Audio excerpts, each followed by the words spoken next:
오늘은 추석 연휴 사흘째인데요. 이른 시간부터 주요 고속도로 일부 구간에서 귀성길 정체가 이어지고 있습니다. 낮 12시에서 오후 1시 사이엔 가장 극심한 정체가 빚어질 거로 예상됩니다. 임성재 기자, 현재 귀성길 교통 상황 전해주시죠. 네, 고속도로 귀성길 몇몇 구간은 이른 새벽부터 정체가 시작됐습니다. 고속도로 CCTV 화면 보면서 전해드리도록 하겠습니다. 먼저 경부선 잠원 나들목 부근입니다. 보시는 화면 오른쪽이 신갈, 즉 부산으로 가는 방향입니다. 서서히 정체가 시작되는 모습인데요. 반대편 서울 방향과 비교해봐도 많은 교통량을 보이고 있습니다. 다음 화면 보겠습니다. 남쪽으로 내려와 서울 영업소입니다. 아직까진 양방향 소통이 비교적 원활한 모습인데요. 왼쪽 부산 방향으로 가는 차량이 점차 늘어나고 있습니다. 다른 화면도 보겠습니다. 천안 논산선 남풍새 부근입니다. 화면상 오른쪽이 논산 쪽 하행 방향인데요. 벌써 정체가 시작됐습니다. 빨간 후미등을 켠 차량들이 거북이 걸음을 보이고 있습니다. 다른 도로 상황도 보겠습니다. 경기 영동선 여주분기점 인근입니다. 왼쪽 강릉 방향의 차량들이 느린 걸음을 하고 있습니다. 오른쪽 인천 방향에 비해 확연히 통행량이 많습니다. 한국도로공사는 하행인 귀성길 고속도로의 경우 새벽 5시부터 통행량이 늘어나 낮 12시부터 오후 1시 사이 가장 극심한 정체가 빚어지고 밤 9시 이후 풀릴 거로 전망했습니다. 이 시각 예상 소요 시간도 살펴보겠습니다. 지금 서울에서 출발하면 요금소 기준으로 부산까지 7시간, 대구까지 5시간 50분이 걸립니다. 또 광주까지도 6시간, 강릉으로는 3시간 10분 정도 소요됩니다. 도로공사는 또 상행인 귀경길도 곧 정체가 시작돼 오전 11시에서 낮 12시에 정점을 찍을 거로 내다봤습니다. 오늘 고속도로 차량 대수는 575만 대로 전망되는데 어제보다 50만 대 정도 많은 수준입니다. 지금까지 보도국에서 YTN 임성재입니다. 추석 연휴 때는 성묘같이 야외 활동을 할 일도 많아지죠. 그러다가 벌에 쏘이거나 뱀에 물리는 사고도 반복됩니다. 잘못하면 생명을 위협할 수도 있는 만큼 안전 규정을 꼼꼼히 지켜야겠습니다. 김희영 기자입니다. 소방대원들이 하얀 보호복을 입습니다. 2명이 함께 지붕에 올라가 약재를 뿌리고 벌집을 떼어냅니다.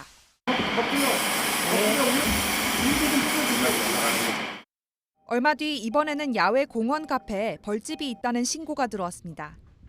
약재를 뿌리자 천장에 물이 지어 있던 벌들이 우수수 떨어집니다.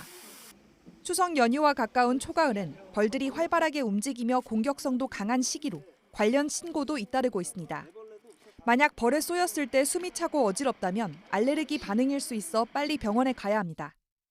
지난 4년간 추석 연휴 때마다 300명가량 꾸준히 벌에 쏘여 병원에 옮겨졌는데 이 중 3명은 심정지 상태였습니다. 전문가들은 긴 옷을 입고 벌을 유인할 수 있는 강한 향을 피해야 한다고 당부합니다.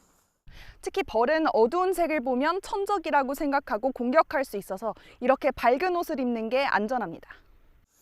벌집을 건드렸다면 팔을 휘젓거나 소리를 지르지 말고 즉시 떨어져야 합니다. 벌이 공격을 해온다면 옷이나 모자 등으로 머리나 얼굴을 가리고 최대한 낮은 자세로 최소 20m 이상으로 안전하게 대피를 하시면 됩니다. 요즘 같은 초가을엔 동면을 앞두고 먹이 활동이 왕성한 뱀에게 물리는 일도 잦습니다.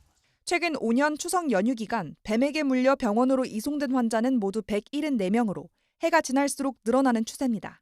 뱀에게 물렸을 때 독사일 경우 심하면 사망에 이를 수 있어 증상과 관계없이 일단 병원을 찾는 게 좋습니다. 좀 작은 뱀들은 물렸는지도 모를 정도로 굉장히 빨리 물고 도망가거든요. 당장 증상이 없다 하더라도 병원에 무조건 빨리 가셔가지고. 추석 연휴에는 벌초를 위해 예초기를 쓰다가 다치는 사고도 잦은데 지난해에는 한 해 전체 사고의 절반 정도가 9월에 발생했습니다. 사고를 막으려면 예초기 날이나 돌이 튀더라도 다치지 않도록 보호구를 착용하고 작업 반경 15m 이내로는 접근하지 않도록 주의가 필요합니다. YTN 김희영입니다.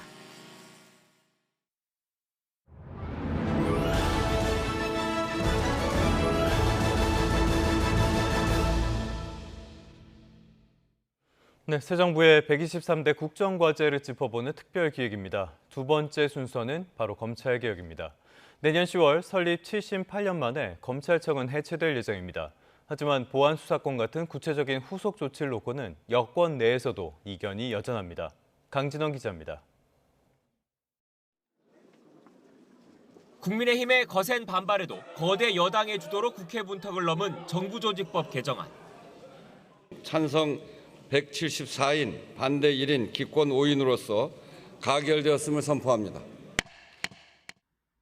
수사권과 기소권을 동시에 거머쥐고 막강한 권한을 행사했던 검찰청은 1년 유예 기간을 거쳐 내년 10월 설립 78년 만에 문을 닫게 됐습니다. 기소와 공소 유지를 담당하는 법무부 산하의 공소청과 주요 범죄를 수사하는 행정안전부 아래의 중대범죄수사청으로 쪼개지는 겁니다. 수사와 기소를 분리해 검찰개혁을 완성하겠다는 이재명 정부의 목표가 큰 틀에선 달성된 셈인데 남은 과제가 적지 않습니다. 신설될 공소청에 보안 수사권을 줄지가 뜨거운 감자입니다. 경찰 수사가 잘못됐거나 부족한 부분을 바로잡기 위해선 공소청에 이를 부여해야 한다는 주장이 만만치 않고 이재명 대통령 또한 보안 수사권 완전 폐지엔 신중한 입장이지만 구더기가 싫죠. 그 장독을 없애면 되겠냐. 장은 먹어야지. 보안 수사 문제나 뭐 이런 것들도요. 그런 측면에서 여권 내 강경파를 중심으론 생각이 다릅니다. 공소청에 보안 수사권을 남겨둘 경우 이름만 바뀐 또 다른 검찰이 직접 수사를 시도할 가능성이 있다고 우려하고 있습니다. 보안 수사권을 유지하자는 것 자체가 직접 수사권을 유지하자는 논리와 같습니다. 그리고 수사 기소 분리 원칙에 맞지 않는 말이고요. 상대적으로 역할이 커진 경찰을 견제할 수단으로 이른바 전권 송치를 부활시킬지를 놓고도 찬반이 엇갈립니다. 지난 2021년 문재인 정부의 검경 수사권 조정으로 수사 종결권을 갖게 된 경찰은 자체적으로 무혐의 처분한 사건은 검찰에 넘기지 않아도 됩니다. 그런데 이를 다시 예전으로 돌릴지에 대한 논쟁이 불거진 겁니다. 경찰 단계에서 사건이 묻혀 억울한 피해자가 나오지 않도록 최소한의 장치를 둬야 한다는 쪽과 모든 사건을 새로 만들 공소청에 송치하면 과거와 다를 게 뭐냐는 반론이 팽팽합니다. 구체적인 검찰개혁 후속 방안은 정부와 여당 그리고 대통령실의 긴밀한 협의를 거쳐 총실 산하 전담기구가 마련할 예정입니다. 검찰청 해체가 현실화할 때까지 남은 기간 치열한 논쟁이 불가피할 것으로 보입니다. YTN 강준원입니다. 대통령실 소식 조금 더 살펴보겠습니다. 강훈식 대통령 비서실장은 최근 대통령실 조직 개편으로 인사 이동한 김남준 대변인 그리고 김현지 부속실장에 대한 인사를 지난달 초부터 준비하고 있었다고 밝혔습니다. 강 실장은 한 유튜브 방송에 출연해 한 달 전 자신이 인사수석을 임명한다고 발표하면서 자연스러운 개편과 인사 이동이 있을 것이라고 했다며 사실은 그때 이미 준비하고 있었다고 말했습니다. 또 김 실장은 굉장히 성실하고 직언을 거침없이 한다며 이재명 대통령도 본인에게 가장 직언을 잘하는 사람 가운데 한 명으로 인식하고 있다고 소개했습니다. 대전 국정자원 화재 무렵에 대통령 부부가 예능 프로그램에 출연하고 있었다는 논란이 불거졌죠. 이런 가운데 대통령실은 방영을 하루 연기해달라고 요청했습니다. 또 화재 이후에 이 대통령의 동선을 공개하면서 야당 주장에도 반박했는데요. 국민의힘은 국가 위기 상황 속에 대통령이 있을 곳이 예능 촬영장이었냐며 파상 공세를 이어갔습니다. 박정현 기자입니다. 대통령실은 이재명 대통령 내외의 예능 프로그램 촬영이 28일 오후 진행됐다고 공개했습니다. 국정자원 화재 당시 대통령 행적을 두고 책임론이 계속 나오자 타임라인을 공개하며 수습에 나선 겁니다. 26일 밤부터 화재 상황을 수시로 보고받고 화재 피해 상황, 정부 대응 등을 면밀하게 점검하고 필요한 조치를 지시했습니다. 녹화가 국정자원 화재 이후에 이뤄진 건 맞지만 이 대통령이 방미 직후인 26일 밤부터 수시로 상황을 보고받았고 28일 오전엔 비상대책회의를 열었다고 강조했습니다. 다만 해당 방송사의 방영 일정은 하루 연기해달라고 요청했는데 사고 대응을 담당했던 행안부 공무원 사망으로 애도 기간을 갖고 있다는 점을 고려했던 게 대통령실 설명입니다. 이로써 결과적으로 국정자원 화재 이후인 지난달 28일 녹화가 이뤄졌다는 야당의 주장이 사실로 밝혀진 셈인데 의혹을 제기한 국민의힘 주진우 의원은 대통령실이 허위 사실이라며 법적 조치를 운운하더니 증거를 공개하고서야 실토했다고 쏘아붙였습니다. 밤샘 복구 지시로 공무원들은 경무에 시달리고 있는데 재난의 최종 책임자인 대통령이 예능에서 하하호호한 것은 심각한 문제라고 생각합니다.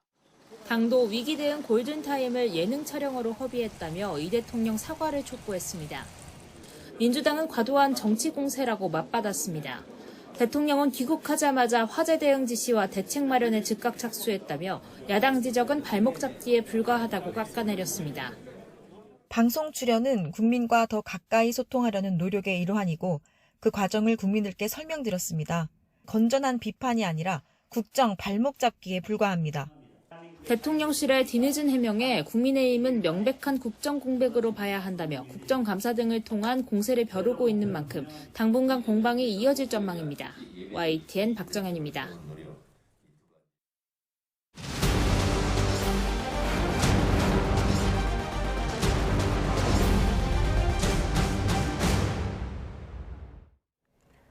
(3대) 특검 수사 과정을 짚어보는 연속 보도 순서입니다. 김건희 씨는 특검 수사 과정에서 자신의 영향력을 낮춰왔지만 특검이 보는 시각은 많이 달랐습니다. 김영수 기자입니다. 역대 영부인 가운데 처음으로 수사기관 포토라인에 선 김건희 씨는 준비된 발언을 짤막하게 남겼습니다. 국민 여러분께 저같이 아무것도 아닌 사람이 이렇게 심려를 끼쳐서 진심으로 죄송합니다. 김 씨가 받는 혐의 대부분이 대통령 배우자의 권력을 이용한 범죄였던 만큼 수사나 재판을 염두에 둔 거라는 분석이 많았습니다. 김 씨는 실제로 특검 조사에서도 나는 힘이 없다는 취지로 대응했지만 특검의 판단은 달랐습니다. 특검은 김 씨 1차 기소 사건 공소장에 대통령 직무인 국정 운영에 직간접적으로 관여했다고 적었습니다. 특검 수사 결과 김건희 씨가 통일교 인사와 통화해서 정부 차원에서 돕기 위해 노력하고 있다고 언급한 것으로 드러나기도 했습니다. 풍문으로 나돌던 이른바 V0설에 부합하는 얘기입니다. 이우한 화백 그림과 나토 3종 세트 금거부기 수수까지 한창 수사 중인 매관 매직 의혹 역시 공직 임명과 연결된 만큼 큰 틀에서 국정에 포함됩니다. 특검은 여러 브리핑을 통해 수사 배경이나 목적을 설명하면서 김건희 씨가 선출된 권력이 아닌 사인이라는 점을 강조했습니다. 실제로 아무것도 아닌 김건희 씨가 국정에 얼마나 관여했는지 특검의 최종 수사 결과로 드러날 전망입니다. YTN 김영수입니다.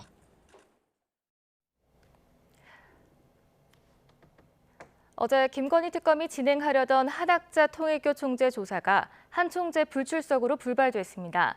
이 밖에도 김건희 특검에는 과제가 산적한 상황인데 앞으로 수사가 어떻게 진행될지 관심입니다. 권준수 기자가 보도합니다. 윤석열 전 대통령의 부인 김건희 씨가 추석을 앞두고 지지자들을 향해 옥중에서 메시지를 남겼습니다. 김건희 씨의 변호인 유정화 변호사는 SNS를 통해 김 씨가 항상 응원해 주셔서 감사하다며 편지와 응원이 아니었다면 긴 어두운 터널에서 버티지 못했을 거라고 전했다고 밝혔습니다. 역대 영부인 가운데 처음으로 구속돼 재판에 넘겨진 김 씨가 변호인을 통해 메시지를 낸 건 지난 8월 29일 구속 기소 이후 두 번째입니다. 이런 가운데 김 씨에 대한 특검 수사는 연휴에도 계속되고 있는데 다만 어제 출석하라고 통보한 한학자 통일교 총재가 건강상 사유로 나오지 않으며 구속 이후 세 번째 진행하려던 조사는 불발됐습니다. 한 총재는 앞서 지난 2일에도 특검의 조사에 응하지 않았습니다. 특검 관계자는 한학자 총재 측에서 앞으로도 출석 요구에 불응하겠다는 입장을 밝혔다며 수사팀이 추후 절차를 논의할 계획이라고 설명했습니다. 이 밖에도 김건희 특검에는 수사 과제가 산적한 상황입니다. 앞서 특검은 도이치모터스 주가 조작 의혹, 명태균 씨 공천 개입 의혹, 건진법사 청탁 의혹과 관련한 세 가지 혐의를 적용해 김 씨를 기소했는데 삼부토건 주가 조작, 관저 이전 특혜와 부실 감사, 양평고속도로 노선 변경 등 다른 의혹들에 대해서도 수사해 추가 기소할지 판단해야 합니다. 여기에 더해 김건희 특검에 파견된 검사들의 복귀 요청까지 불거진 상황. 연휴 이후 특검 수사가 어떻게 진행될지 관심이 커지고 있습니다. YTN 권주수입니다. 이진숙 전 방송통신위원장은 법원의 체포적부심 인용 결정으로 석방됐습니다. 법원은 수사의 필요성이 있다고 판단했지만 지금 시점에선 인신을 구금할 필요성은 적어 보인다고 밝혔습니다. 염혜영 기자입니다. 이진숙 전 방송통신위원장이 청구한 체포적부심 결과는 이례적으로 빨리 나왔습니다. 서울 남부지법은 1시간 반 정도 신문을 진행한 뒤 2시간이 채 되지 않아 판단을 내렸습니다. 법원은 판결문에서 이 전 위원장에 대한 수사 필요성이 전면 부인되는 건 아니라고 먼저 밝혔습니다. 신속한 소환 조사를 해야 했던 필요성과 이 전 위원장이 출석 여부에 대한 회신을 적극적으로 하지 않은 점도 인정했습니다. 다만 지금 시점에서 더 이상의 구금이 필요한지를 두고는 판단을 달리했습니다. 법원은 이미 상당한 정도의 조사가 이루어졌고 사실관계 다툼이 없어 추가 조사의 필요성도 크지 않다고 봤습니다. 이 전 위원장이 앞으로의 조사에 성실하게 출석하겠다고 밝힌 점도 고려했습니다.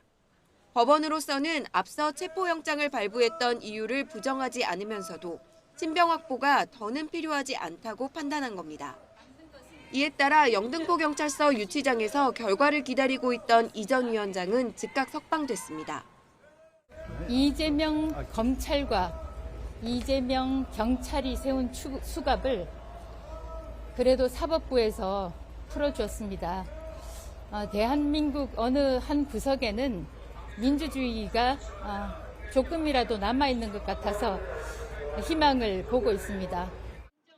이 전 위원장은 석방 뒤 연호하는 지지자들 앞에서 현 정부를 비판하며 이재명 대통령을 향한 날을 세웠습니다. YTN 염혜원입니다. 네, 80여일 동안 공석이었던 주미 대사로 강경화 신임 대사가 부임했습니다. 강 대사는 미국의 관세와 투자 압박, 그리고 기업인 비자 문제 같은 한미 사이의 난제를 풀기 위해서 모든 역량을 동원할 것이라고 강조했습니다. 워싱턴에서 신윤정 특파원입니다. 취임식을 이틀 앞두고 워싱턴 DC에 도착한 강경화 신임 주미대사는 국익을 챙기는 외교 현장에 다시 동참하게 돼 설렌다고 소감을 밝혔습니다. 트럼프 집권 1기 때 외교부 장관을 지낸 강 대사는 당시 트럼프의 스타일과 관심사 등을 파악할 수 있었다며 다시 만난다면 한미 동맹을 강조하고 싶다고 말했습니다. 지금의 당장의 현안들로서 흔들릴 그런 역사가 아니라는 점, 현장의 대사로서 그런 점을 좀 강조드리려고 하고 있습니다. 그러면서 한미 간 만만치 않은 현안이 쌓여있는 만큼 모든 역량을 동원해 잘 풀도록 하겠다고 말했습니다. 가장 시급한 과제로 조지아주 구금 사태로 촉발된 한국 기업인 비자 문제를 꼽았습니다. 지속 가능한 그리고 우리 기업인들이 신뢰할 만한 그런 비자 운영이 자리를 잡도록. 이뿐 아니라 최종 합의에 이르지 못한 관세 무역 협상과 한국의 대미 투자 패키지 등을 현장에서 지원하겠다고 밝혔습니다. 한국 정부가 요청한 통화 사업부에 대해선 아직 미국 측 반응이 없어 더 기다려봐야 할 것 같다고 설명했습니다. 부임에 앞서 강 신임 대사는 현대차 정의선 회장을 만나 관세 25%를 감당하는 어려운 상황을 들었다며 민관 원팀 대응을 강조했습니다. 최근 백악관에서 트럼프 대통령은 북한과 전제 조건 없는 대화를 할 준비가 돼 있다고 밝힌 데 대해선 북한이 나서야 하는 상황인 만큼 미국 당국자들과 긴밀히 협의하겠다고 덧붙였습니다.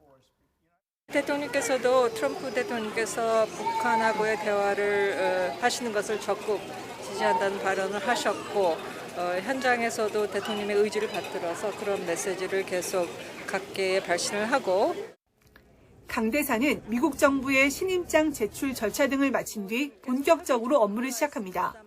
지난 7월 중순 조현동 전 대사 이임 이후 80여일 동안 대사 대리 체제로 운영된 주미 대사관의 외교 기능도 다시 본궤도에 오를 전망입니다. 워싱턴에서 YTN 신윤정입니다. 팔레스타인의 무장정파죠. 하마스가 트럼프 대통령의 종전 구상에 호응해서 인질 석방을 약속했습니다. 가자지구 종전에 대한 기대감도 커지고 있는데요. 인질 석방 절차를 논의할談判이 곧 이집트에서 시작될 예정입니다. 트럼프는 이스라엘이 인질 석방에 따른 1단계 병력 철수에 동의했다고 밝혔습니다. 유투건 기자입니다. 트럼프 대통령이 가자지구 폭격 중단을 요구한 뒤 이스라엘은 군사작전을 축소하고 방어태세로 전환했다고 밝혔습니다. 하지만 주요 외신들은 공습의 강도가 상당히 누그러졌지만 완전히 중단되진 않았다고 전했습니다. 하마스 측은 미국에 협조하겠다는 이스라엘 총리실의 발표가 나온 뒤에도 수십 명이 숨졌다고 주장했습니다. 그래도 종전에 대한 기대는 그 어느 때보다 높아져 있습니다. على قلوبنا وراح يقود نص شبابنا راح يقود أطفالنا والحمد لله رب العالمين إن شاء الله يا رب يقف شل الدماء هذا وإن شاء الله يا رب وروح حضورنا سالمين غنين يا رب. 종전으로 가는 첫 고비는 하마스가 약속한 이스라엘 인질 석방의 이행입니다. 이스라엘과 하마스는 일단 중재국인 이집트에서 인질과 수감자 교환을 위한 세부 절차를 논의하기로 했습니다. 이스라엘은 이번 협상의 시한은 며칠 정도라고 강조했습니다. ואני מקווה בעזרת השם שבימים הקרובים עוד במהלך חג הסוכות אוכל לבשר לכם על השבת כל חטופינו. 트럼프 대통령도 SNS를 통해 하마스가 신속히 움직이지 않으면 모든 약속은 무효가 된다고 압박했습니다. 그러면서 인질 석방을 전제로 하마스와도 공유한 1단계 병력 철수선에 이스라엘이 동의했다고 밝혔습니다. 하지만 1단계로 인질 석방을 끌어내도 하마스의 무장해제와 이스라엘군의 2단계 철수까지 아우르는 포괄적 합의에 이를 수 있을진 여전히 불투명합니다. 이스라엘 내부에선 극우 강경파들의 반발을 우려하는 목소리가 나오고 있습니다. These are critical days. The negotiation saboteurs are organizing to pressure Netanyahu. We must stand firm as a wall against them. 이탈리아와 스페인 등 유럽 곳곳에선 가자 전쟁 발발 2주년을 앞두고 이스라엘을 규탄하는 대규모 시위가 열렸습니다. 특히 팔레스타인에 연대하는 의미로 이탈리아 노동계가 벌인 총파업엔 200만 명 이상이 참여한 것으로 추산됐습니다. YTN 유튜버입니다. 핵 무력 완성을 선언한 북한이 이제는 핵 잠수함 건조에 열을 올리고 있습니다. 지난 3월 첫 핵 잠수함 건조 시설을 공개했고요. 최근에는 러시아로부터 기술 이전을 받았다는 관측도 잇따르고 있습니다. 김문경 기자입니다. 지난 3월 북한 매체가 공개한 잠수함 건설 모습입니다. 북한은 김정은 위원장의 시찰 모습을 전하며 핵동력 전략 유도탄 잠수함, 즉 핵추진 잠수함이라고 주장했습니다. 북한이 핵추진 잠수함 건조 사실을 공개한 건 처음인데 김 위원장은 이 자리에서 핵강국의 강력한 억제력을 수행하자고 주문했습니다. 국가 안전의 선결적 요구와 세계적인 해군 무력 발전 추세에 맞게 우리 해군의 현대성을 최단 기간 내에 획기적으로 전략 유도탄 잠수함이라는 명칭을 붙인 점으로 미뤄 완성되면 최소 3,000km 이상의 중거리 핵미사일을 탑재하겠다는 의지를 드러냈습니다. 북한은 지난 2023년 사거리가 짧은 전술핵을 탑재하겠다며 새로 건조된 김군옥 영웅함도 공개했습니다. 김군옥 영웅함과 핵추진 잠수함에 실린 핵무기로 각각 한국과 미국을 겨냥하겠다는 의도를 드러낸 겁니다. 핵공격 잠수함이라는 수단이 이제는 파렴치한 원수들을 공포에 질리게 하는 위협적인 우리의 힘을 상징하게 되고 진정 우리 인민 모두가 반길 경사가 아닐 수 없습니다. 이런 가운데 최근 북한의 핵 잠수함 개발을 둘러싼 또 다른 징후도 포착됐습니다. 러시아가 파병 대가로 핵추진 잠수함용 원자로 기술을 이전해 줬을 가능성이 제기된 겁니다. 군 당국은 이에 대해 동향을 예의주시하고 있다며 관련 의혹을 부인하지 않았습니다. 가장 핵심은 잠수함에 들어갈 수 있는 소형 원자로일 것으로 추정이 되고 아마 최근 그러한 기술이나 또는 그 소형 원자로를 러시아로부터 인수받았을 것으로 예상이 됩니다. 김정은 위원장은 지난달 미국을 향해 대화의 전제 조건은 비핵화 정책을 벌이는 것이라며 앞으로 핵무기를 지속 발전시키겠다는 의지를 분명히 했습니다. YTN 김문경입니다.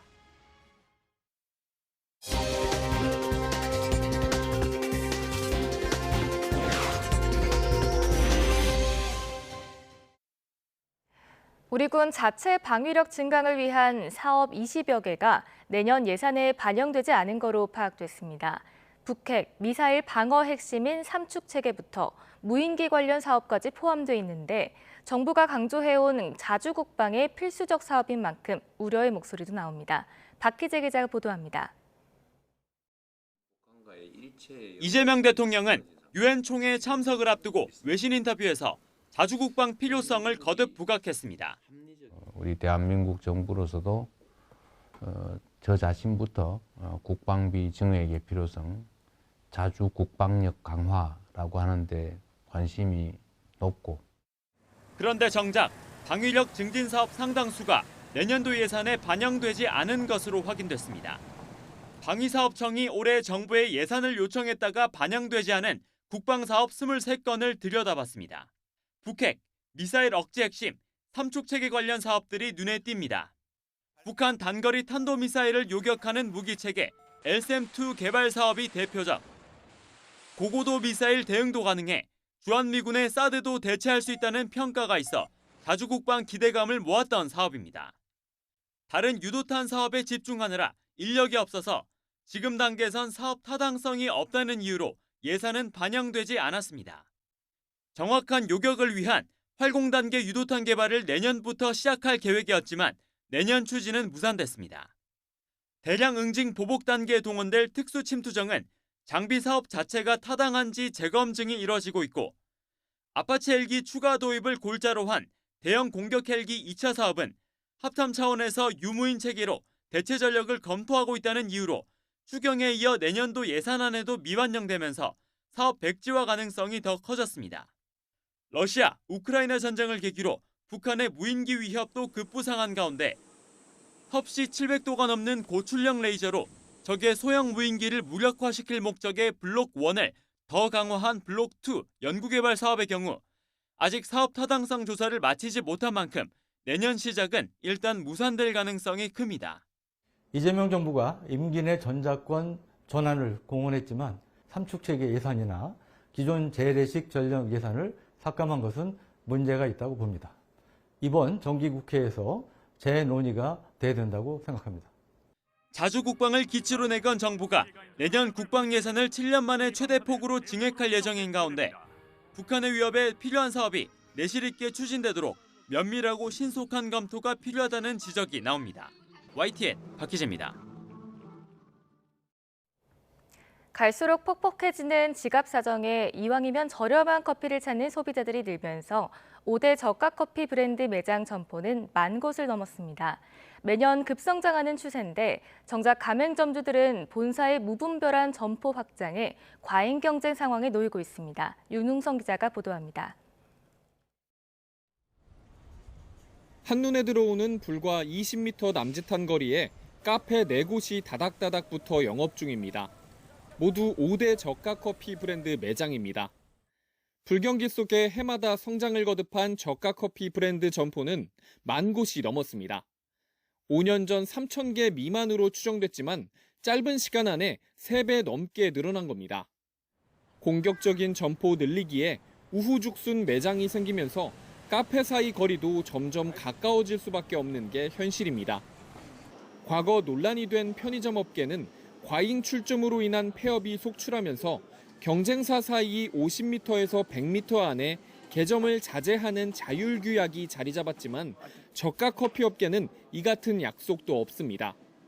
자체 규정만 있을 뿐인데 이마저도 브랜드마다 기준이 제각각이라 거리 규정 실효성이 낮다는 평가가 나옵니다. 상황이 이렇다 보니 자영업자들이 모인 온라인 커뮤니티에는 같은 브랜드 매장이 진정한 적이라는 자조 섞인 표현까지 등장했습니다. 상권마다 거리 제한을 적정하게 둠으로써 좀 더 가맹점들이 일정한 영업이익을 확보할 수 있도록 과잉 경쟁으로 인한 줄폐업 같은 최악의 상황을 막고 점주들이 상생할 수 있는 제도 마련을 위해 정치권이 나서 본사들과 머리를 맞대는 게 필요한 시점입니다. YTN 윤웅성입니다. 네, 다음 소식입니다. 최근 프로야구 즐기는 분 정말 많죠. 역대 최다 관중 동원 기록도 이어가고 있는데요. 경제적인 효과가 만만치가 않습니다. 연간 생산 유발 효과가 1조 원이 넘고 일자리를 10,000개 가까이 창출하는 효과가 있다는 조사 결과가 나왔습니다. 이승은 기자가 보도합니다. 선선한 가을 저녁, 야구장은 가족, 동료들과 스트레스를 날리기 딱 좋은 곳입니다. 좋아하는 구단복을 갖춰 입고 치킨과 맥주는 물론 인근 시장에서 장을 봐오기도 합니다. 잠실 시내 근처에 있는 시장에서 막국수랑 이제 항정 수육 샀습니다. 그래도 네, 물회랑 유니폼이나 응원 도구 사면은 이제 뭐 더 많이 사면 10만 원 정도도 쓰고 음식이랑 응원도 다 합해서 야구장에서만 느낄 수 있는 분위기가 있는 거니까 아마 그런 걸 가족이랑 같이 느끼려고 오는 게 아닐까요? LA 다저스 팬도 활기찬 한국 야구의 매력을 인정합니다. Stadium here is a little bit smaller, but the excitement, the crowd, the people dressed up, it's so much more exciting. The food is so much better. Don't look at this, but there's tteokbokki, there's fried chicken, there's gizzard, lots of beer. It's terrific. 지난해 1,000만 관중을 돌파하고 올해도 최다 관중 기록을 경신한 프로야구. 현대경제연구원이 경제적 효과를 분석해봤더니 전국적으로 연간 생산 유발액이 1조 1,400억 원, 부가가치 유발액은 4,600억 원, 취업 유발 인원은 9,500여 명으로 나타났습니다.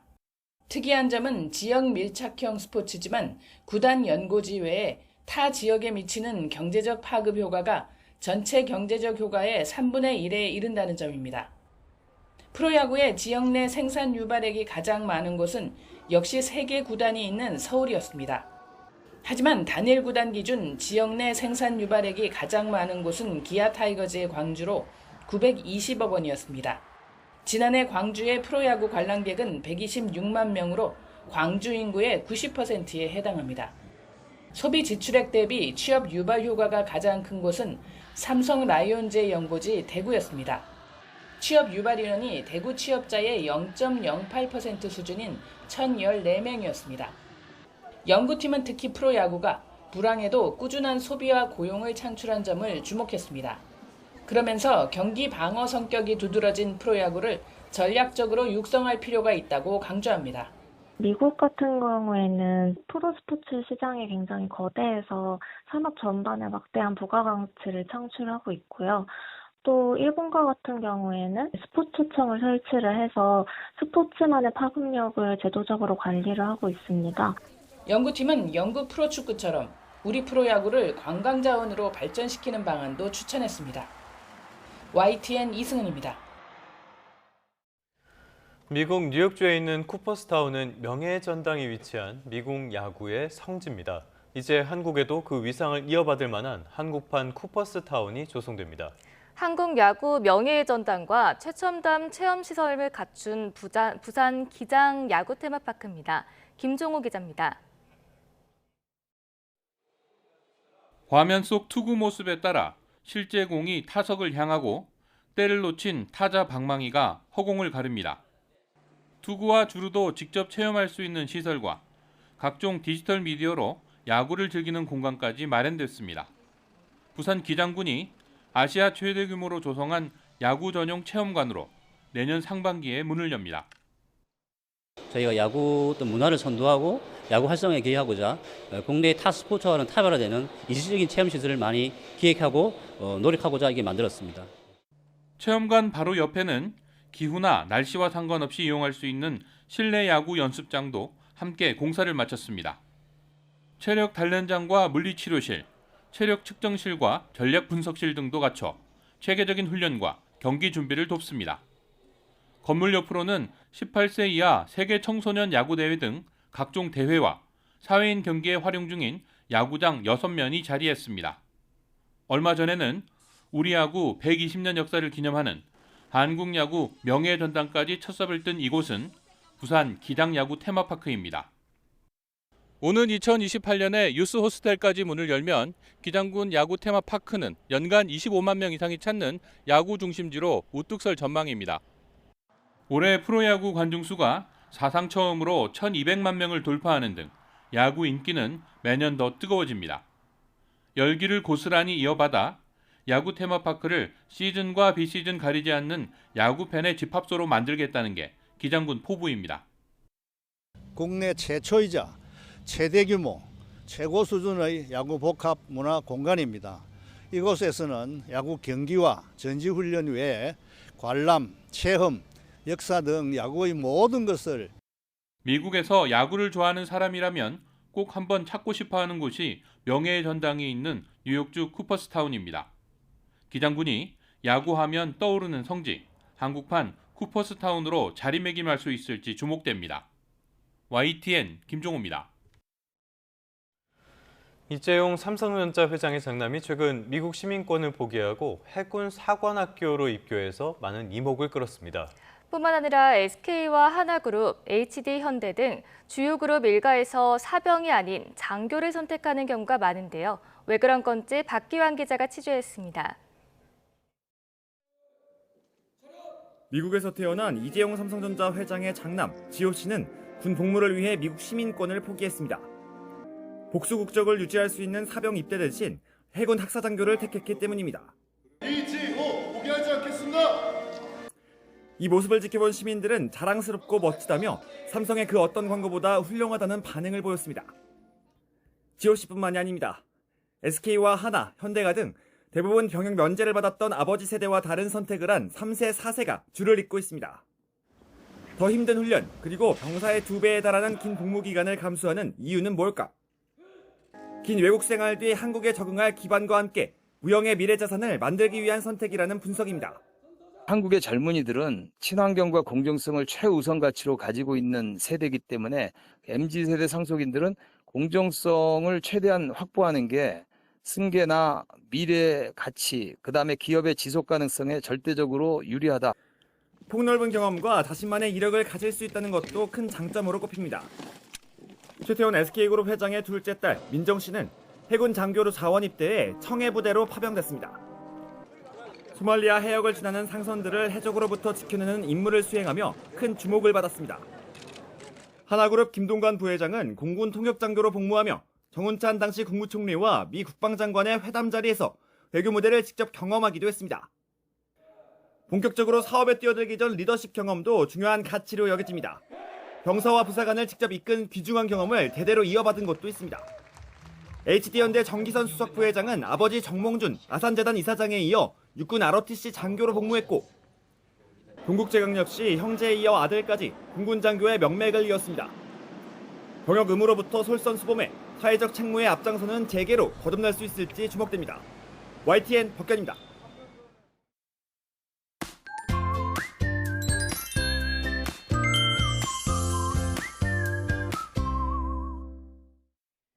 현재 중부지방에 산발적으로 비가 오고 있습니다. 어제처럼 비가 오락가락하겠고 소강 상태를 보이는 곳도 많겠습니다. 양도 5에서 10mm로 많지는 않아서 귀성길 큰 불편은 없겠습니다. 오늘 아침까지 충청과 남부는 안개가 짙게 끼겠고 종일 흐리겠습니다. 추석인 내일도 전국에 비 소식 있는데요. 중부지방은 보름달을 보기가 어려울 전망입니다. 서울은 오후 5시 32분에, 대구는 5시 26분에 달이 떠오르겠습니다. 현재 기온 살펴보겠습니다. 서울 21.6도, 안동 19.7도로 선선하고요. 오늘은 낮에도 선선합니다. 서울 24도, 청주도 24도, 대구 25도로 예상되고 있습니다. 이번 추석 연휴 비 소식이 잦으니까요. 기상정보 잘 확인해 주시기 바랍니다. 날씨였습니다. 네, 10월 5일 휴일 오전 YTN 뉴스타트 모두 마무리하겠습니다. 시청자 여러분 고맙습니다.